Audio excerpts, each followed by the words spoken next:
The Chris Johnston Show. Let's go! Your number one destination for a behind-the-scenes look at the game of hockey. Is this thing on? Here's NHL insider Chris Johnston and host Julian McKenzie.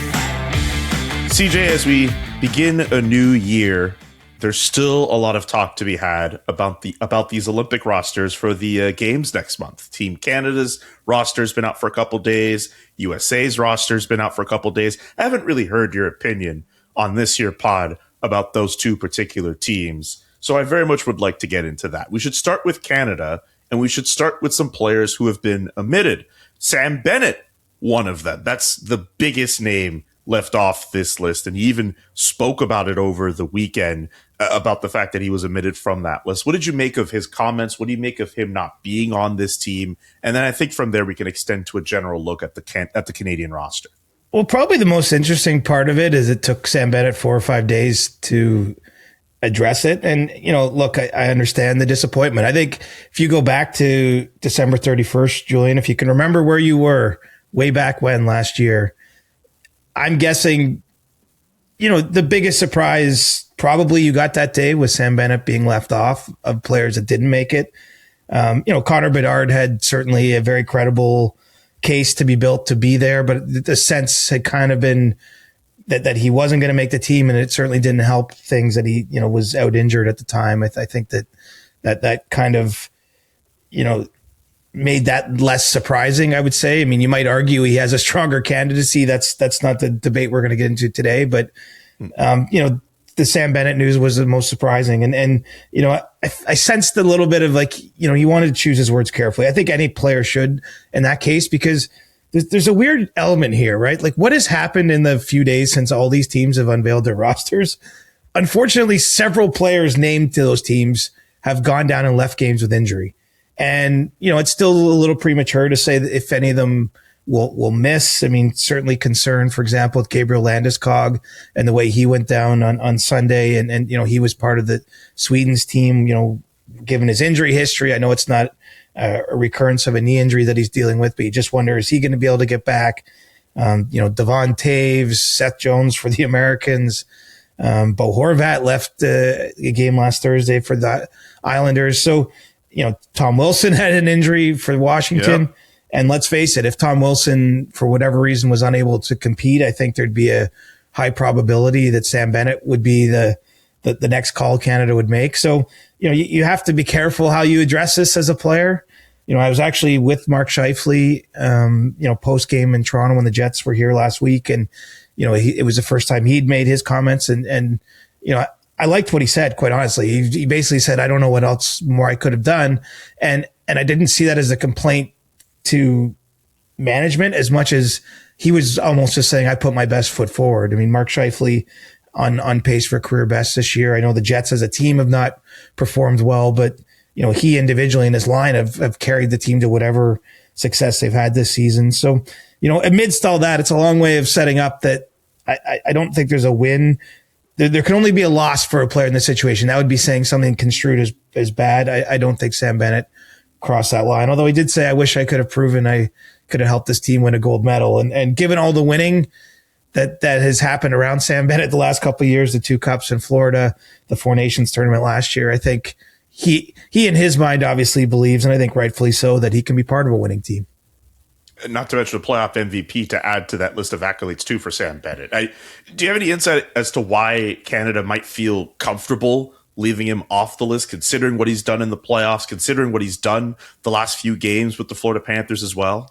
Well, it's a couple things, right? Let's start with where I think some people miss the point. The Olympics is not the NHL. The Olympics is not even the Four Nations face-off. It's played under double IHF rules. We've just watched this World Junior Tournament. I mean, there's some officiating that if you're North American, you're in, and this is not a comment on Canada or anything. I mean, there's just some strange calls that get made if you're used to viewing the lens through the NHL. So there's that, I think, and there's no fighting, for example.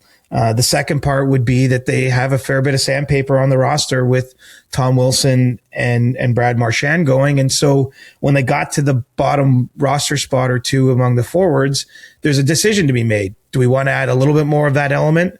No one's questioning what Sam Bennett can bring. I don't think it's one dimensional, right? He's a very physically intimidating player, will, make life difficult on the other team. Can score the odd big goal. We saw they scored in the championship game of the Four Nations. But from a skill standpoint, he's still a 50 to 60 point NHLer, right? And Canada is looking at players that are 80, 90 point players, and not to make it just about points. I think actually really it has very little to do with points when push comes to shove.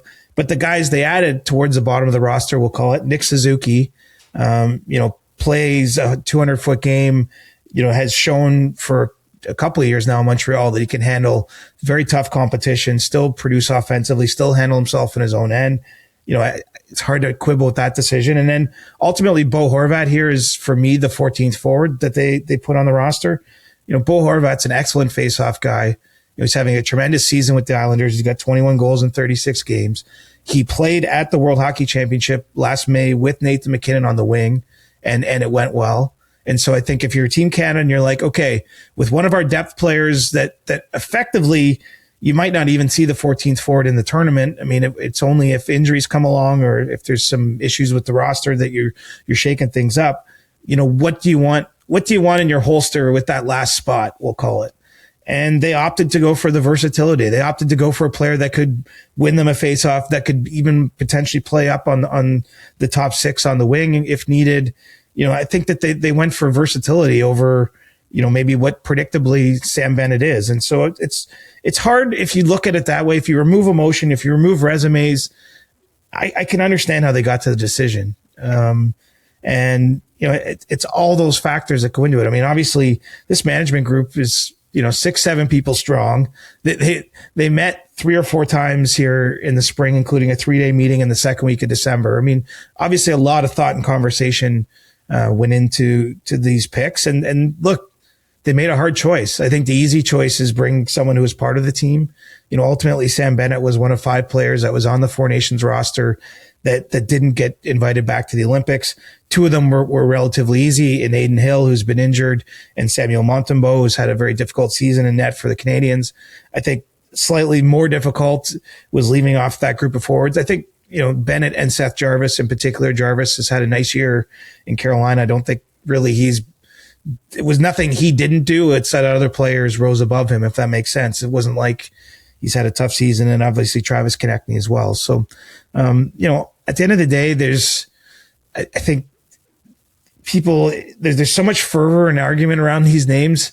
I got to say, we overuse snub as a descriptor in media terms. I mean, I don't think anyone was truly snubbed by Team Canada, but they had to make decisions, and they made the ones they made. And then, as I mentioned, we could be doing this show in 3 days' time, and maybe by then, probably they won't announce something that quickly. But in the next few weeks, it won't be surprising to see players replace with injuries. So Sam Bennett could end up there, Connor Bedard could end up there, and the other number of players could as well. I'm going to trigger our first explicit rating of 2026 because I really want to read this quote from Seth Jarvis about him being left off of the Team Canada roster. Sometimes you got to eat a shit sandwich and chew on it for a little bit. It doesn't taste good, but you move on. I love that quote from Seth, but I do feel disappointed for him that he didn't make the team. Me too. And he's one of the great sort of, I think, characters in the game, very straight shooter. I've had a chance to interact with him a fair bit over the years, the last couple of years. And I can appreciate, it from his end of things. He was a depth forward on that Four Nations team. He's had a pretty good offensive year this year. He does those things sort of like I mentioned with the Bo Horvat, is that he could kill a penalty for Team Canada. He could be a little bit of a bottom of the lineup Swiss Army knife in this sort of competition, but I'm certainly not quibbling with the decisions they made. I think quite honestly, I hate to say this probably doesn't sell much for ratings. I think Team Canada got it right. Honestly, I have a hard time really being that critical of any individual decision, like selfishly, because he's been so much fun for the league. If Matthew Schaefer were on this Canadian team, I think that would be exciting to see another young player go to the tournament alongside Macklin Celebrini, who did make the team. But there's none of the defensemen that I'm sitting here saying they had to take, this player off instead.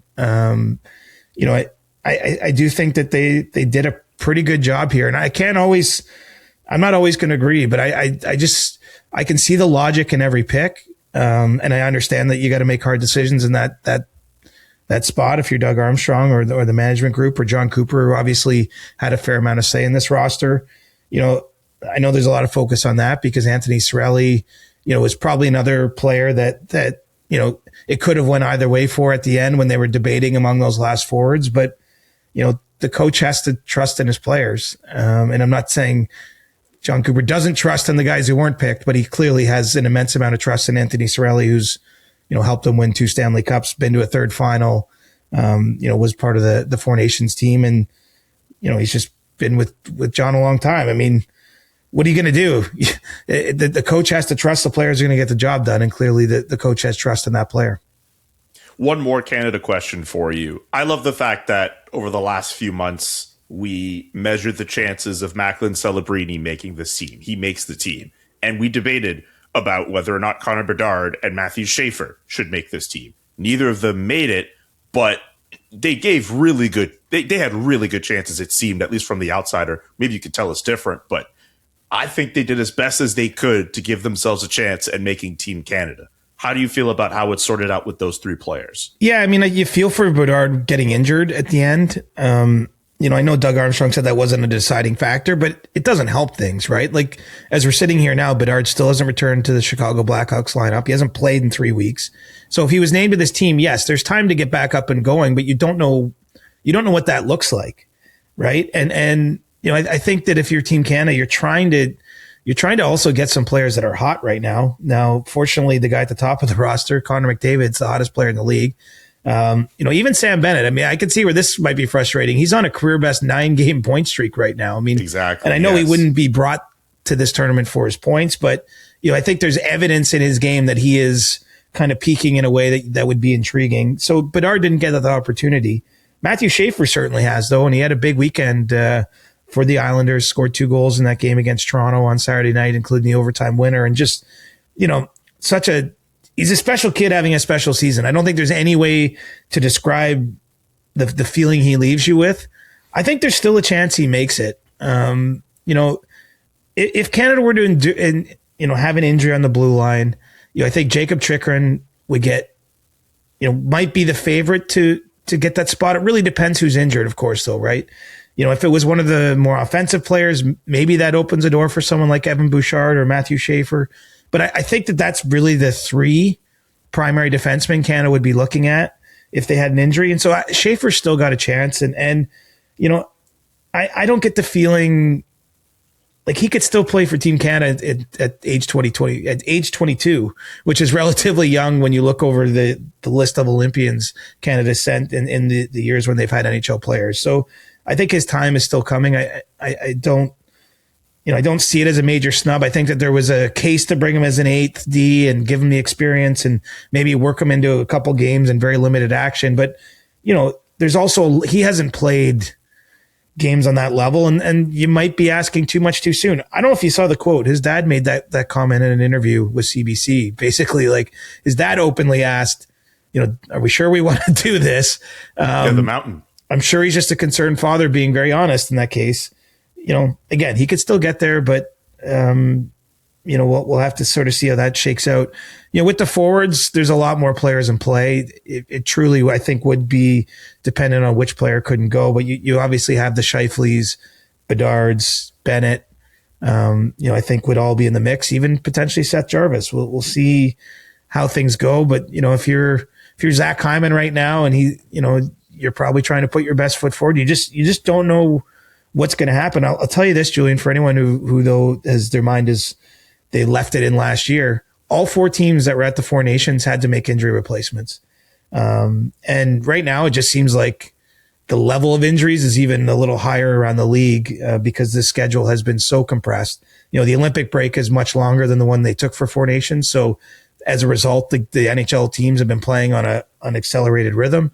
And so we're definitely going to see injury replacements. We might see a whack. Like, who knows? Some team might change out 3 or 4 players, not because they want to, just because they're forced to. So I do think it's after the disappointment kind of washes over you. If you're one of those guys, I think you have to kind of try to adopt the mindset here that, it's basically a month till the deadline to change players with injury replacements. So, they could all still end up here. That's why we might be wasting words by saying, "Oh, what a snub." That snub might be next man up, and getting on a plane to Italy in a month's time. By the way, we didn't really give any insight on the goaltending position being as it is. I mean, Jordan Binnington on that list, Darcy Kemper and Logan Thompson. They got that right. I mean, none of the Colorado goaltenders getting a chance. It's been a funny year. Colorado's, look, they barely lost this season. But between McKenzie, Blackwood, and Scott Wedgwood, they've gone back and forth themselves as a team. I think certainly, to me, Blackwood, although he also has an injury, but assuming he's healthy, I think he would be the next man up for Canada. I don't struggle with this one as much as some people. I know we can look at Jordan Binnington's save percentage, and it's fair. But part of these decisions isn't just what you've done for 3 months, right? And, I don't know who's going to end up being the starter. I think that's probably the bigger, more intriguing question for Canada. How do they manage the goalies once they get into that tournament? There's been a number of tournaments off the top of my head, 2002, 2010, where Canada started with one goalie and switched and won gold still. Mm-hmm. So, I think we should probably put our minds around the possibility they play at least two of these guys. But Logan Thompson's had 2 really strong years now in a row. Probably should have been picked for Four Nations and wasn't. Kemper's a solid guy who I see in the number 3 spot. And then Binnington, if you haven't rewatched the overtime of Four Nations or thought about it, Canada loses that game if you re-simulate it more often than they win it. But he made some tremendous saves, and then they got the big goal from Connor McDavid to win it. So I think he earned his spot on the Olympic team, frankly, in the time that elapsed in that championship game in Boston and helped Canada win that. So, I don't have a problem with that because you do have 2 other players. If he starts a game and you're just really worried about him not playing well, looking right, you have 2 other options that I think are very credible for Canada to roll out there. Okay, let's move on from Team Canada to Team USA. A lot of talk about them, particularly with 3 players, maybe 2 over 3 here, but I'm going to throw in Cole Caufield because there's been a lot of talk about him not being on the list, but there's been a lot of conversation about Adam Fox not being there, and of course, Jason Robertson. Do you think they got that right, not having those 3 guys on Team USA? Well, it's 2 different conversations, right? The Adam Fox conversation is partially hinging on the fact that the coach of the U.S. Olympic team is Mike Sullivan, who just happens to be his coach with the Rangers. And so super interesting omission with that. There's that dynamic, and I'm certainly not at all suggesting that Sullivan wouldn't want him there. I mean, he didn't have unilateral decision-making powers here, but I think that, and Chris Drury's involved as well in the process, the GM of the Rangers. So I think that's one of the elements with the Fox decision. Not to mention the fact that it seems as though they're hanging that championship losing goal from the U.S. side of things a little bit on Fox. Although Bill Guerin did say that the GM of the U.S. team that we're not making this call on one play. I mean, that would be crazy. But it does seem that he left that tournament with people saying that he'd really struggled, whereas I actually think his struggles were largely limited to that final game. And, look, you got to make a call, But I think that's the intriguing part there, is that a lot of people that would be in his corner, just because of their allegiance to him in the NHL, still weren't able to get him on the team. With Jason Robertson, I just think it's a straight up omission. He's been as hot as you could be, other than Connor McDavid in the league, the last month or 6 weeks here. And, he's also got a track record that extends beyond that gives you confidence that if you need a big goal, he's the guy to score it for you. Now, I think that there's been some at times consideration with Robertson's game that he's not giving you enough when he's not scoring. That is, when he goes through a cold spell or where things aren't going his way, that there's not as much, many other elements to his game for him to hang a hat on and feel good about. But I mean, you can't ignore the numbers. And frankly, if you look at the US's history on this stage, I mean, in Sochi, and I know it was a long time ago, but they lost a 1-0 semifinal game to Canada. I mean, they've been a goal short very often in these tournaments.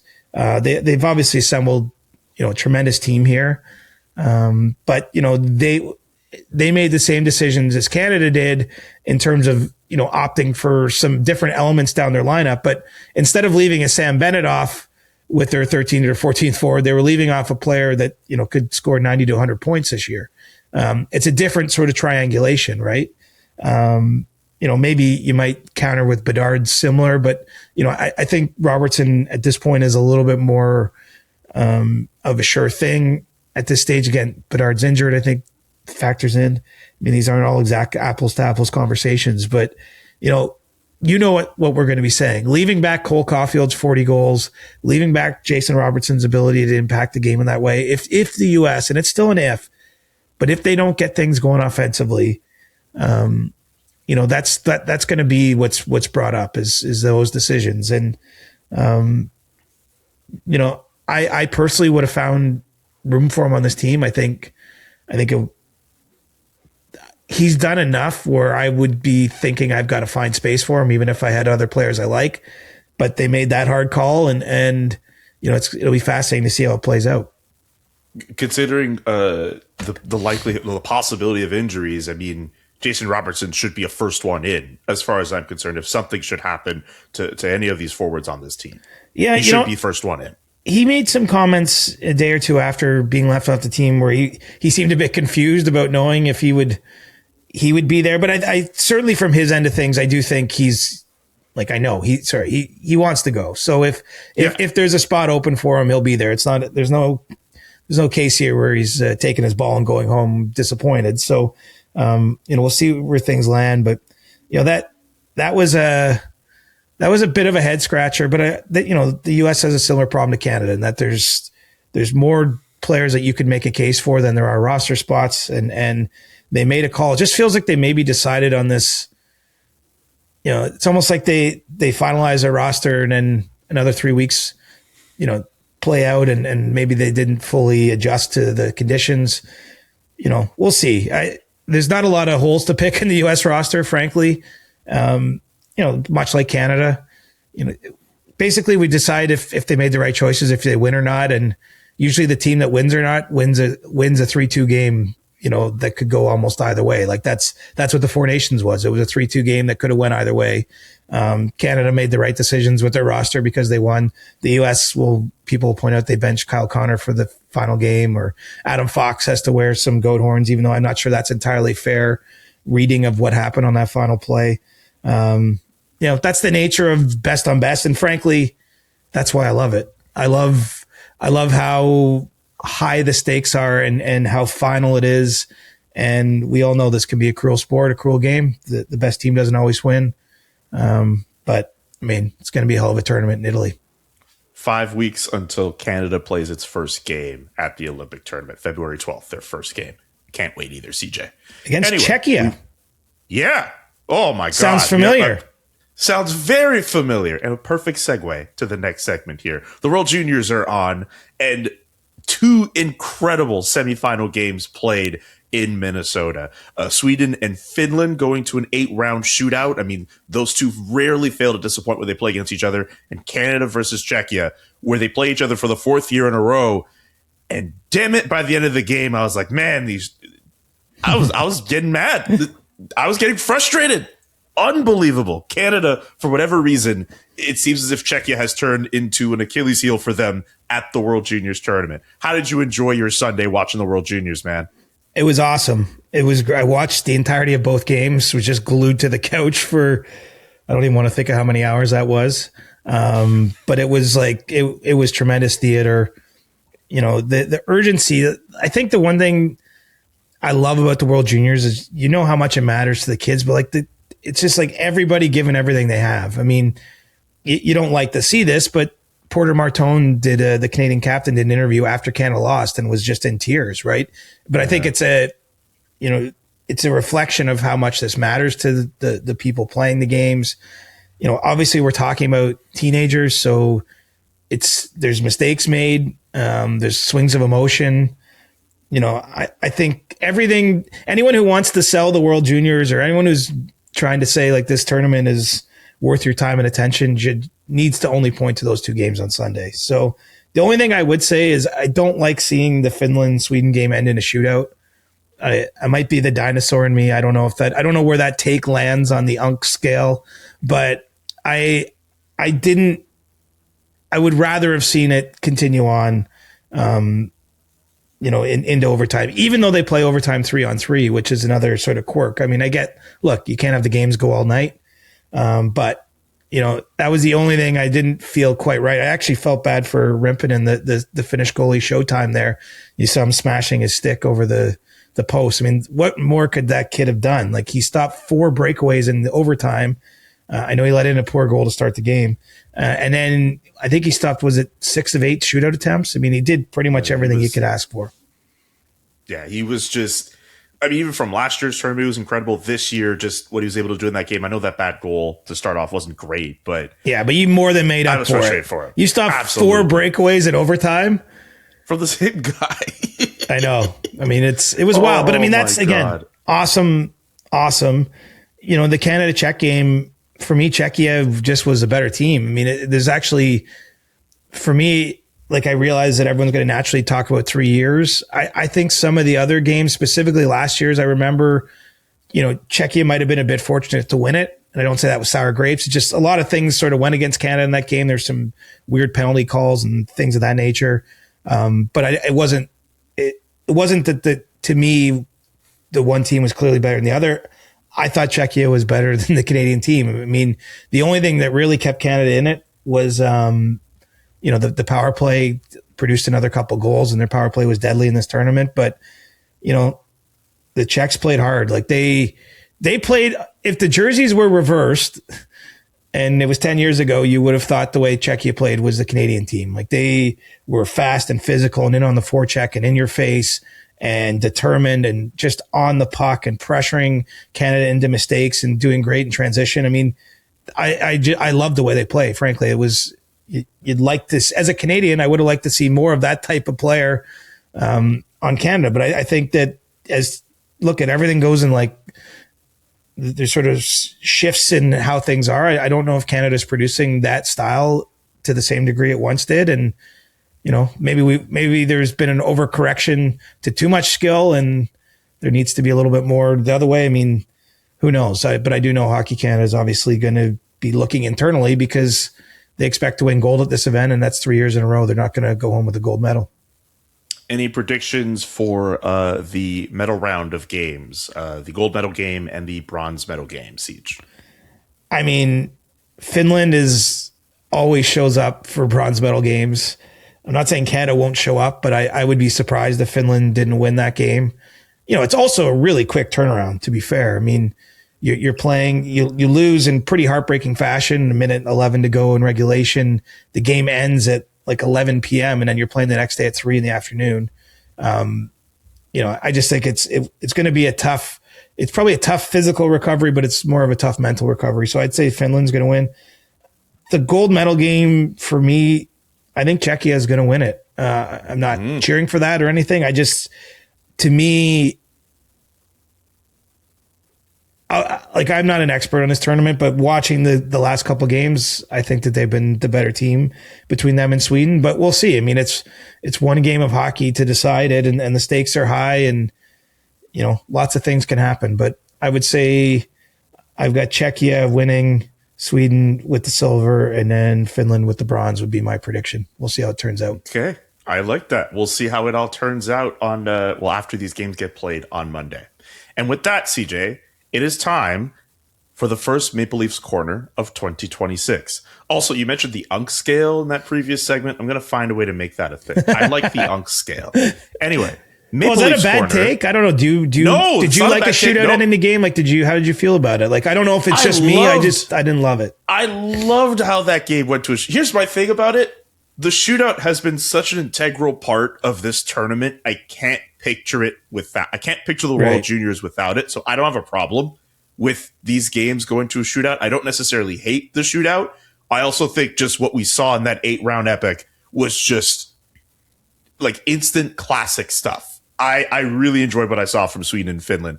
We didn't even mention Emil Hemming from Finland mishandling his own attempt, which could have easily been a point we could have talked about for years with that. But ultimately he got saved for another round. But do you know what might prove your point even further? Lindsay was on the couch with me when that was going on, and I can assure you she had no rooting interest for either country, and she couldn't even watch by the end. She's like, I can't. This is too stressful for me. So it's too stressful. So she couldn't be more neutral on what was happening, and still it produced that reaction in someone who's doesn't have rooting interest. So I mean, that probably does prove it's pretty dramatic. I don't know. I would have rather seen someone shoot the puck into the net to end it. I mean, you did in a shootout.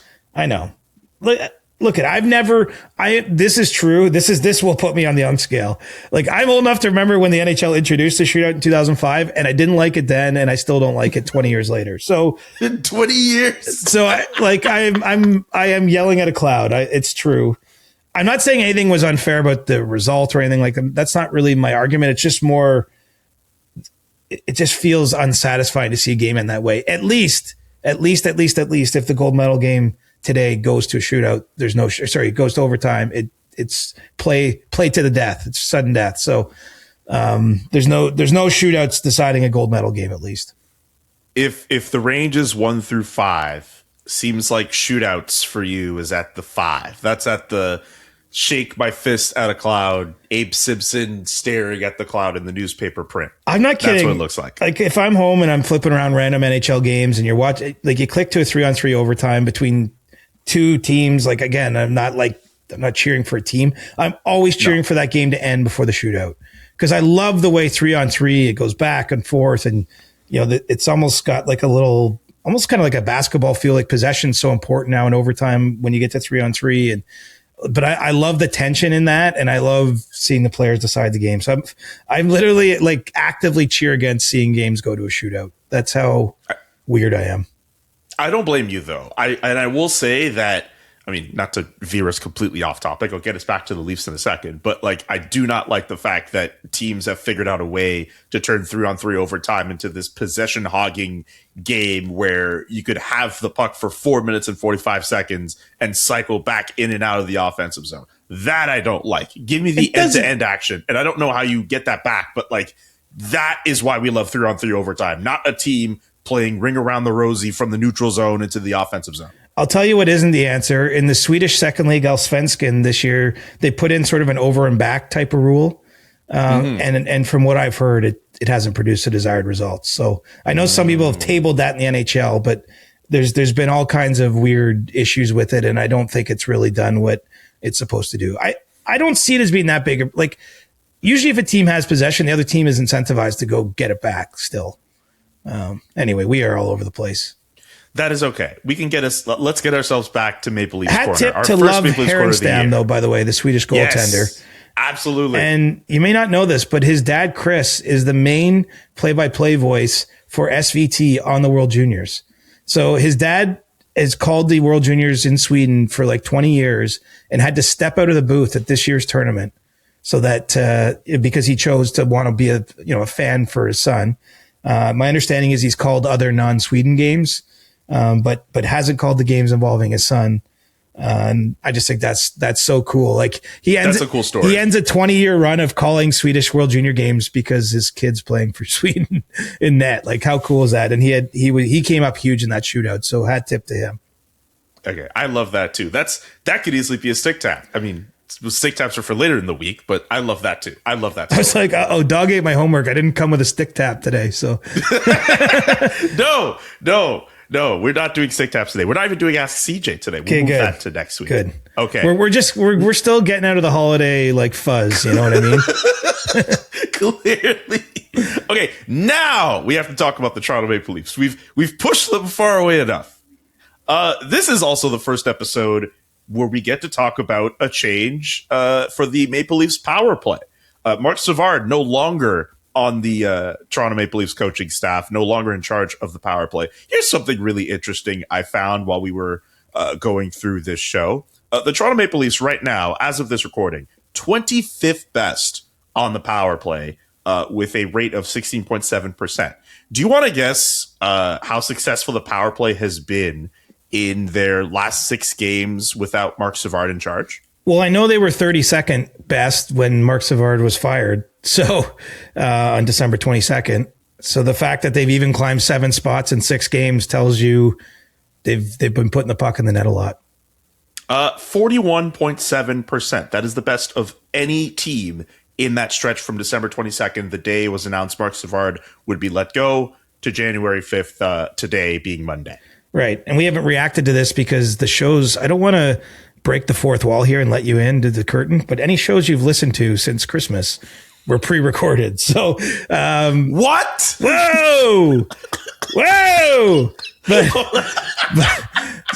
we haven't reacted to this, even though it happened all the way back on December 22nd, because the show. I'm pretty sure, if memory serves, not to go further into this here, I believe that news broke like not long after we recorded the next day after we recorded probably the shows you heard over the holidays. Might have been hours after. I don't know. Yeah. So, I mean, anyway, we won't spend too much time on it, only to say we judge things on the results. It was an unconventional move, I would say, firing an assistant coach, with 1 game left before the holiday break. Announced it the night before the game they played on the 23rd. It was at the end of a tough road trip where the Leafs had lost 3 straight games. And you're like, what is this going to do? I think it felt at a time to some people, it certainly felt like a half measure. And lo and behold, since then, the Leafs are 4-0-2 in the 6 games they've played. And frankly, both games that they lost in overtime, they had a lead in both. They lost to Detroit and then they lost to the Islanders on Saturday. So, they were flirting with potentially going 6-0 in those games since. And I think it has somewhat revived whatever life that they have in them. Pretty notable, I'd say, in that time, which I'm not connecting to the coaching change specifically, but Auston Matthews has looked, like his old self. I mean, there's no other way to say it. He's been electric, especially since returning from the Christmas break. I don't know if a couple days off helped him, or if it speaks to the urgency of the situation, or, there's a little bit, sometimes we look for explanations in sports for why things happen. Sometimes there isn't a clear, easy answer, right? I mean, I don't think there's any world that he wasn't trying to be this version of himself in November or the start of December.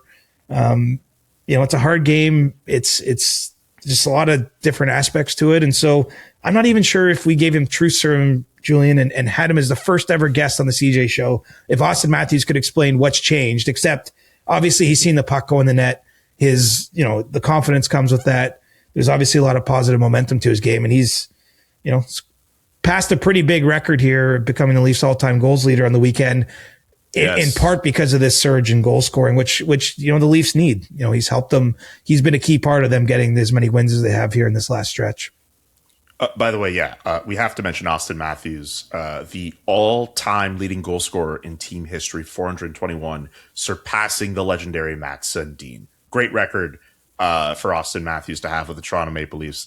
Just incredible to, even as a neutral observer myself, incredible to fathom that Auston Matthews has scored that many goals to already surpass a legend in Matt Sundin at this point in his career. Yeah, I think it's probably like not getting the due it deserves, for a bunch of reasons. The Leafs being the Leafs, and there's a general malaise around their lack of playoff success. Obviously, this season's been tough, and they're outside of a playoff spot now, as they have been for 6 weeks or more. But I mean, you put the team's performance aside, and because that's a team measure. I mean, this guy has the 3rd best goals per game in NHL history. It's hard to get your mind around that. We're not talking whatever you want to look at that. Like, that's generational in terms of goal scoring. There's certainly other players of this generation that are above Auston Matthews in whatever rankings you might put together. But he's actually outscoring Alex Ovechkin through the same age and through the same number of games. Now, the secret sauce to Ovechkin is that he did it all the way to age 40. It's going to be a tough ask or task for Matthews at age 28 now to keep doing it for another decade or more. But, he's put himself in rarefied air with the first, 9-10 years of his career. And that's how you get that kind of franchise record so soon. It's also a reflection, quite frankly, the Leafs have not been a team with a lot of superstars in their history. There's a 109-year-old team that really has never had it. Like, look at Pittsburgh, which is half as old, or not quite half as old, but a team that was born in 1967. And, they've had a Crosby and a Lemieux and even a Malkin and a Yager. like the Leafs haven't had individual offensively dominant players like that, even though they've played in the NHL for much longer. Before we end Leafs Corner, do you have any updates on some reports going around with Chris Tanev potentially with his season being over? That would be a tough blow for this group. Yeah, I mean, the Leafs have known it's not good for some time here, and he's dealing with a groin issue, and certainly the expectation is he's going to be out months. So, whether he's able to push that timeline, as he's, going to do a real heart and soul warrior type of player, or if he's not able to return the season, I can't confirm that. I don't know how that's going to land. But certainly right from when he went down, unfortunately, this most recent time, the expectation was it was a March, April at best kind of situation for him to get back. So, it's just been one of those years, unfortunately for Chris Tanev. He had two separate semi-long-term injuries, and then he just gets back in the lineup again and has a groin problem now. And so, he's only played 11 games to this point in the season. I think those 11 games tell a story. The Leafs were 6-3-2 in those games, which is, he was playing when they were losing a lot more than they were winning. So the fact that they got more wins when he was in the lineup than losses, I think is not a coincidence. He's just been such a defensive stalwart for them. And, it's one of those seasons. The Leafs just like right from day one, right? They lost Joseph Woll to, personal situation. They've had Anthony Stollar's out for months. Brandon Carlo's been out for months. They're another right shot D. Tanev's been barely healthy enough to play. William Nylander has been out here of late. It's look, the Leafs are an older team, so I think the math in that suggests stuff like this is more prone to happening than versus a younger team. But they've got to try to battle through it. They're still in the thick of the playoff race. I think it's going to be a long climb because there's so many teams between them and where they want to be. But, they've kept themselves alive despite this. And, we'll see if management can do anything to augment or decides to do anything to augment this roster to help with some of these absences. Okay. I want to do, we don't normally talk about this team and give them their own corner, but I'd like to spend a couple moments on the New Jersey Devils. 4 wins in their last 10. Obviously, losing out on the Quinn Hughes sweepstakes from a couple of weeks ago. But it seemed like things were starting to get to a head on Sunday. Luke Hughes did not have a great game. 2 own goals for him against the Carolina Hurricanes. It got to a point where fans were booing him every time he touched the puck. What do you make of the situation with Luke Hughes and the New Jersey Devils and the frustration that seems to be building up with this team? Yeah, I mean, that's how I view that. I mean, look, they're in the moment, it's the player because, it was first shift of the game or whatever it was. He shoots the puck by accident into his own net. Look, that's happened not by any means the first player to do that, and then has a bad giveaway and Taylor Hall gets kind of a freebie for a goal later in the game. And then from that point on, the fans sort of target him. It's unusual to see a player on his home ice get targeted that way. For about the 112th time, I saw John Tavares play in Long Island on Saturday. He was, that's more normal, right? Whenever he got the puck, you heard the boos go up at UBS Arena for a visiting player. It's unusual to see it for a home player, but I don't think it's as directed at Luke Hughes specifically. Like that's not how I interpret it. I think there's a lot of frustration in that market around that team. And maybe some of it is at Hughes because, he had a protracted contract negotiation, that basically cost him all of training camp. You got a big raise, a nice raise out of that situation, and then maybe hasn't played up to expectations individually. But then you add on the fact that, Dougie Hamilton, Andre Palat, players that I think the Devils would be inclined to move if they could, but have trade protections to try to free up room to do other things. That doesn't happen. You have the whole weird Jack Hughes injury. He's back now, but Jack, with that hand injury from, the whatever happened at the team party in Chicago. It's just, I think it's been a weird season. I think there's a lot of frustration built up with management not being able to do anything to add a little more punch to this roster. I don't think it's for lack of trying, quite frankly. I think the Devils have really been one of the teams out there scouring the trade board for ideas and trying to, bring in a little extra help offensively. Just haven't been able to get it done. And so I think it's a lot of things spilling over and then it gets channeled into that one player.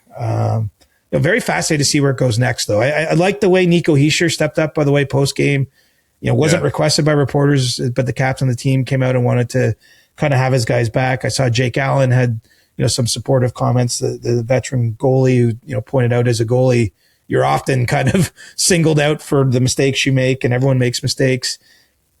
Sheldon Keefe even came to Luke Hughes' support there. So, very curious to see where they go from here. I don't know if a trade's in the offing. We did see a few trades since the roster freeze, actually right before it took effect. Philip Deneau, Mason Marchment deals. Yegor Chinakhov's been traded since the roster freeze was lifted at the end of December. So there's a little bit of movement starting around the league. But yeah, tough situation for Luke Hughes, but I still think he's got a bright future ahead of him. And I don't see two gaffes as bad as they were defining, player with his skills. I did want to ask about one of those trades you mentioned before we got out of here, particularly the Yegor Chinakhov trade to Pittsburgh, which I don't know if you remember, but that occurred around the same time we were trying to figure out if Columbus was able to get out of Columbus to fly to Ottawa. Right. And they showed up to their game like 2 hours before. So that was a bit weird. But yeah, Yegor Chinakhov, who was on your big board for trades for a couple weeks, on the move to Pittsburgh. What'd you think of the trade? The board's in shambles, currently working on the next version. I've lost all of Deneau, Marchment, Chinakhov, and even Alex Wenberg, who signed an extension in San Jose. Yes, he did in the new year here. So I got to refresh that bad boy and get it up to date. Interesting trade. Chinakhov's name's obviously been out there since the summer. I think what really changed to make it happen is Columbus was able to make the deal to bring in Mason Marchment right before the holiday roster freeze. And, they gave up a second and fourth round pick to Seattle to make that trade happen. That changed their minds in terms of what they might get back for Chinakhov, because they had been asking for a player for him. They didn't want to just give him up for, just straight future assets. But after making that deal for Marchment, they're able to get a second and third round pick from Pittsburgh in order to make the trade. And so I think if you look at it in totality, it's almost like they traded Chinakhov for Mason Marchment with a slight upgrade in their picks. I think that's the way to look at it. So, that brought more teams in. There's always been interest in Chinakhov, but it's been hard to find the right fit in terms of another youngish player that a team might part with to deal for him in a 1-for-1 type of situation. And look, he's already scored a goal for Pittsburgh. We'll see if the fresh start can help him. I certainly know in speaking to some scouts here in the last couple of weeks, Julian, that there are people out there that think he's going to be a top 6 forward still, that he's got that skill set and that size, that speed. Didn't work for him in Columbus, certainly under Dean Evison, the head coach there. It just seemed like he almost, regressed. I'm not sure that was the right fit. Not pitting it all on the coach, of course, just pointing out that he was under a better trajectory prior to Evison's hiring. And now you're getting into that rough territory. Pittsburgh's bet a lot on second chances for players. That's kind of been what Kyle Dubas is doing. Some of them have turned out pretty well. Justin Brazeau, for example, having a pretty good season there right now for the Penguins, has scored some goals. He's giving options to these guys that might need another chance, and then deciding if there's a real player there. So, Chinakhov, he's got the opportunity he was looking for. He wanted a fresh start since the summer, and we'll see if he can run with it. Funny enough, Phil Tomasino would probably be one of those guys Kyle Dubas wanted to give another chance to. He ends up getting moved to Philly for Igor Zamula, who didn't report to the Penguins AHL affiliate. That was a bit of an interesting development. Yeah, he's looking to get his contract terminated. It's actually a formal part of the process. It doesn't always sort of come out publicly, but essentially before you can do what's called a contract termination. It's often referred to a mutual contract termination, but that's not really how it works. Effectively, a player has to not report to the AHL. The team sends them a letter saying you're in violation of your contract, you didn't report, and then they can terminate the deal. And so I think Zamula is looking to be a UFA, the way we've seen with David Kampf this year, Alexander Texier, anyone else I'm forgetting? Anyway, it's been a weird year of contract terminations, but I think he'll be the next one. Okay, I think you've dusted off the cobwebs pretty good to start off 2026, my man. Well done. It's getting real, buddy. We're back. We are back. We'll be back later this week with a brand new episode. We'll get back to Ask CJ next week. So keep sending in questions. I know a few people have been sending in questions on Discord. Keep doing that. We'll get to as many as we can for next week's show. In the meantime, subscribe to the podcast if you haven't done so already, as we continue our march to 400 episodes. We are like 3 or 4 off from that milestone. We're also marching towards 400. the Olympics. Like that's the thing that's in my head. We've been talking about the Olympics for so long, but now it's right on the horizon. Oh yeah, we're getting right there. And let me tell you, when we get to Olympic coverage, it's going to be super fun following these games. Yeah, I'm going to have a newborn baby at home. We'll see how good I am in those episodes. Oh my God. Yes, February. I might be sleep deprived and strung out, but we're going to give it our all. Yeah, your baby might have to do a guest appearance or 3. The Chris Johnston Show. Follow Chris on Twitter @ReporterChris and follow Julian @JKA McKenzie. The Chris Johnston Show.